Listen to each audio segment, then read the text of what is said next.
Bismillahirrahmanirrahim. Assalamualaikum warahmatullahi wabarakatuh. Apa kabarnya kakak soleh semuanya? Selamat bertemu kembali di pelajaran tematik. Kita akan belajar dalam muatan bahasa Indonesia.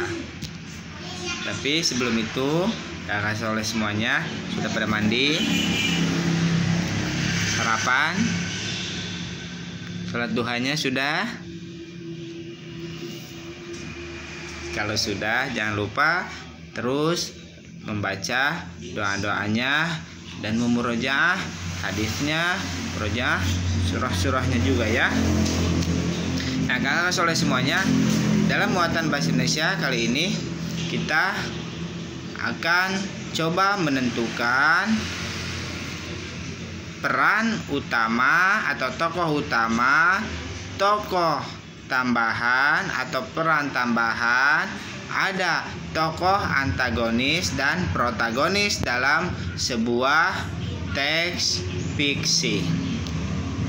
Pada pembelajaran sebelumnya kita sudah sama-sama belajar bahwa yang dimaksud dengan tokoh utama adalah nama, baik itu nanti jenisnya. Kalau dalam tabel biasanya kan binatang. Nah, baik itu nama binatang ataupun nama orang yang sering disebut-sebut.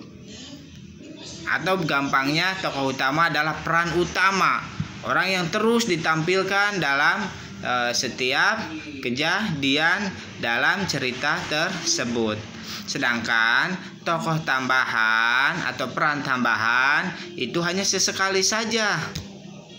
Kalau misalkan kita ambil contoh legenda Tangkuban Perahu, ya, maka di sana yang sering disebutkan, yang sering ditampilkan siapa?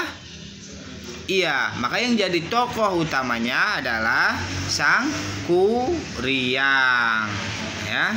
Dan bisa dengan Dayang Sumbi juga. Dan yang kadang-kadang disebutkan tokoh tambahannya bisa si Tumang, itu anjingnya. Seperti itu ya. Nah, sedangkan tokoh protagonis itu adalah tokoh yang biasanya sifatnya baik-baik, yang baik-baik gitu ya. Dan antagonis itu lawannya, yang tokoh jahat-jahatnya itu biasanya dinamakan dengan tokoh antagonis. Jadi kalau yang antagonis itu yang jahat-jahatnya, yang melawan kebenarannya, misalkan dalam cerita bawang merah bawang putih. Nah, disifati bawang putih itu sebagai tokoh protagonis, yaitu tokoh yang baiknya, dan antagonisnya tokoh yang selalu menyerang si bawang putih, itu bawang merah sebagai tokoh antagonisnya. Nah, sekarang kita punya sebuah cerita, sebuah legenda. Silakan dilihat di buku tematiknya jilid 4H halaman 59. Kita punya sebuah legenda yang menarik dengan judul Asal Usul Gunung Pinang. Asal Usul Gunung Pinang. Nah, mari kita baca.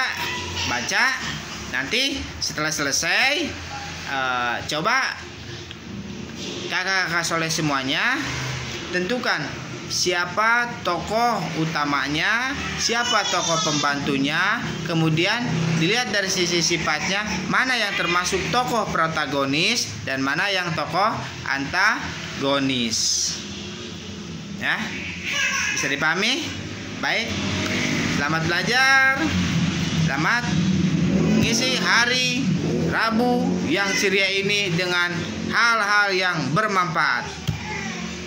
Coba setiap bangun pagi katakan dalam hati, alhamdulillah saya sehat, alhamdulillah saya akan mengisi hari ini dengan hal-hal yang baik, ya.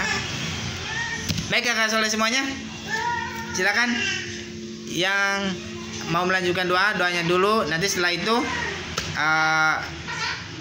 beri baca legenda Asal Usul Gunung Pinang ini, kemudian tolong dicari siapa saja tokoh utamanya, tokoh pembantu, kemudian dilihat dari sisi sifatnya, protagonis dan antagonis saya. Kita tutup. Subhanakallahumma bihamdik asyhadu an la ilaha illa anta astaghfiruka wa atubu ilaik. Wassalamualaikum warahmatullahi wabarakatuh.